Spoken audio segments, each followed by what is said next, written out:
Hello and welcome to Pisgah Health Today. My name is Angela Owen and it's my privilege to host this program brought to you by the Pisgah Health Foundation. The Pisgah Health Foundation is a public 501c3 charity founded in 2019 by a board of 7 caring individuals committed to improving the health, wellness, and lives of Western North Carolina residents. Our special guest today is Jessie Kuntz, who is the director of the Beacon of Hope. Jessie started with the organization 4 years ago as a volunteer, worked her way up through all the staff positions, and has been the director for 3 years. She has 4 children, all homeschooling right now. She has 2 dogs, 5 cats, 5 hermit crabs, and lives a very full life. And we are delighted to have you with us, Jessie. Welcome to Pisgah Health Today. And why don't you start by just telling our viewers what is the Beacon of Hope?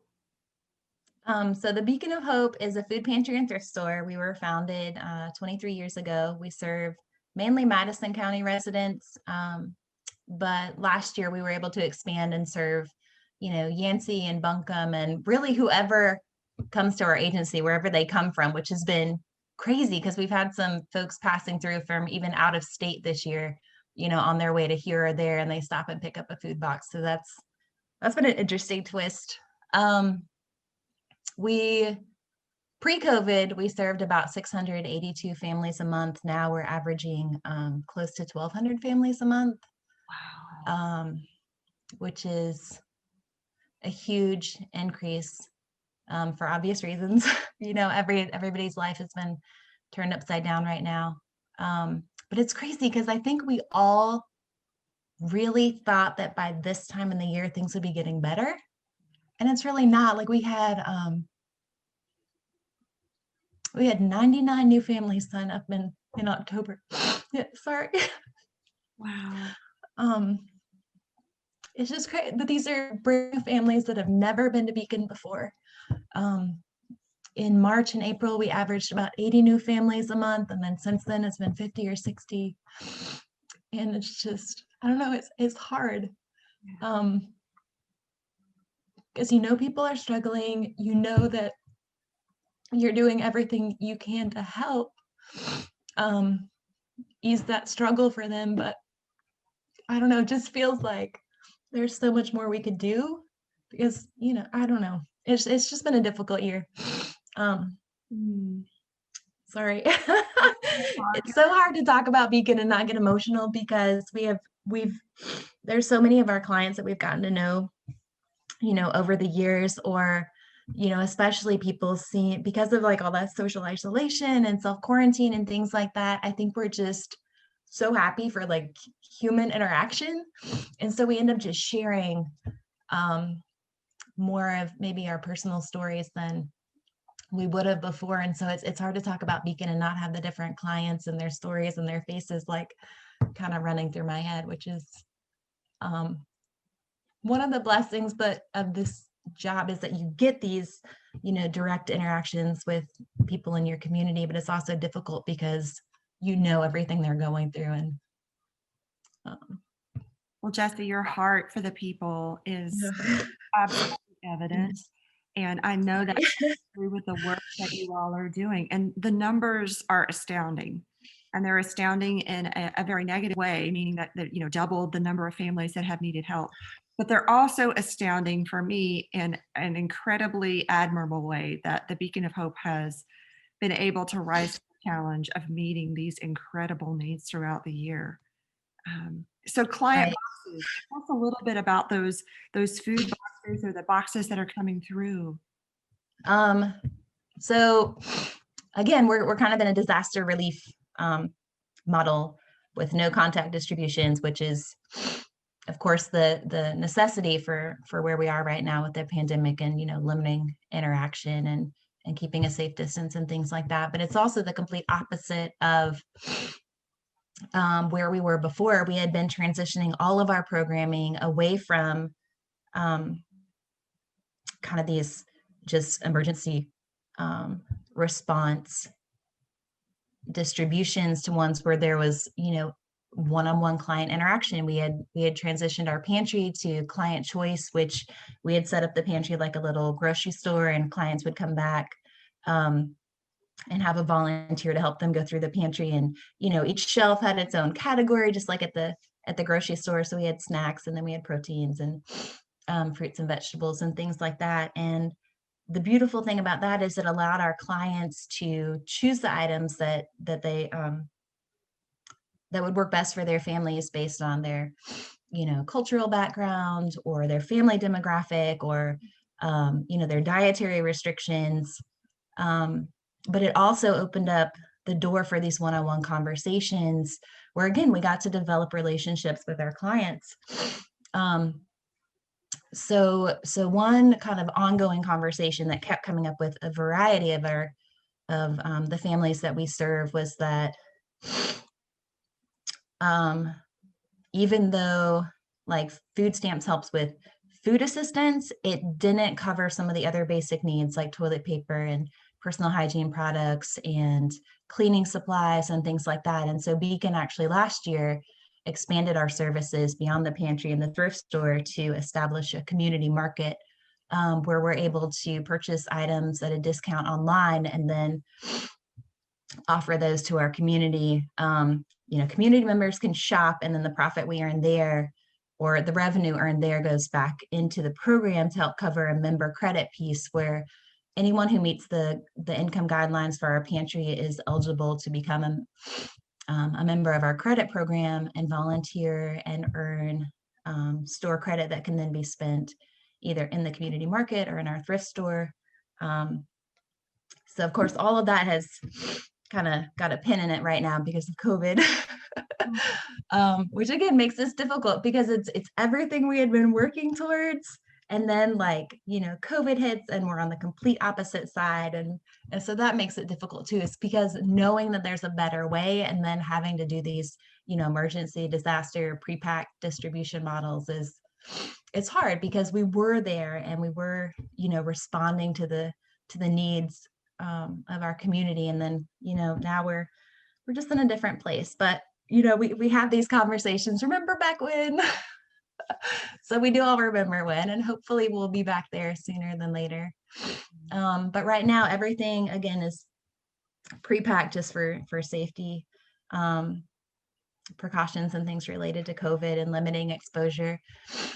So our families are eligible for 2 full food packages a month, which includes a dry box full of shelf stable items and canned goods and things like that, and then a box that has a variety of produce and breads and pastries, and then a bag with a variety of meat in it. And then they're also eligible for 2 additional produce boxes a month, because that's been that's probably one of the items that we have the most response for, because again, like the healthier foods in the grocery store, like produce and meat, those are also, of course, the more expensive foods to purchase. So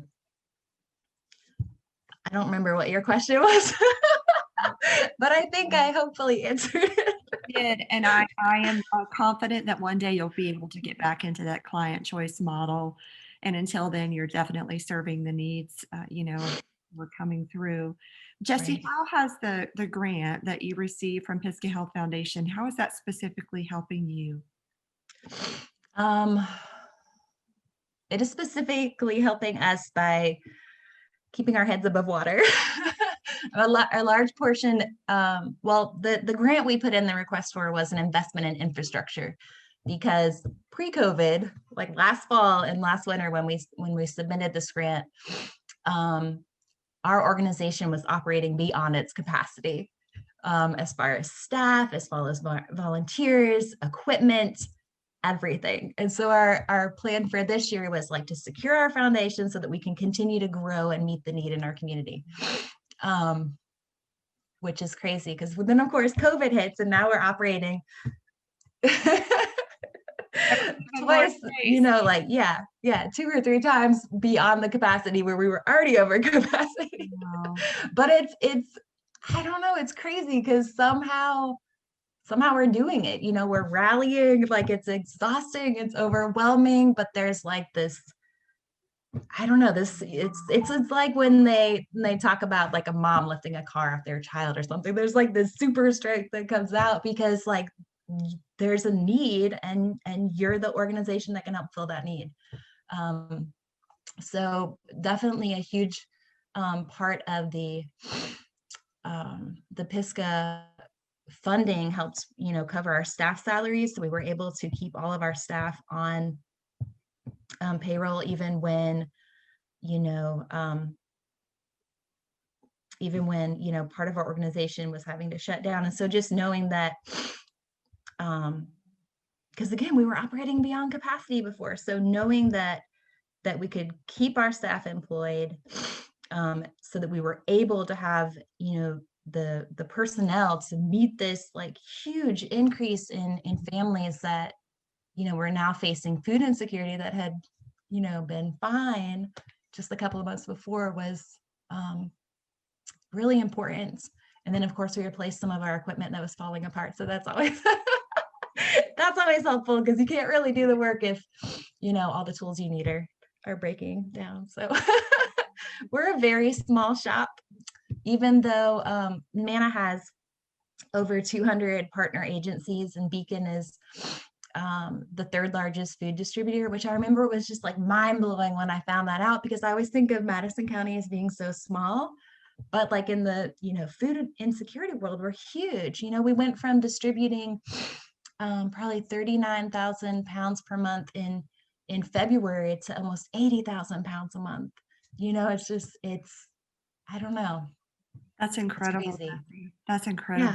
Yeah.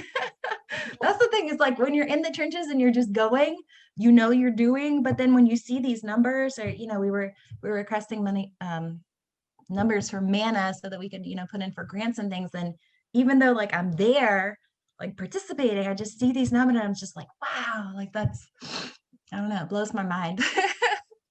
As we're wrapping things up here today, and it's been incredible hearing just a little bit about the story of Beacon, what else is important for our viewers to know? How can they come alongside, get involved, support?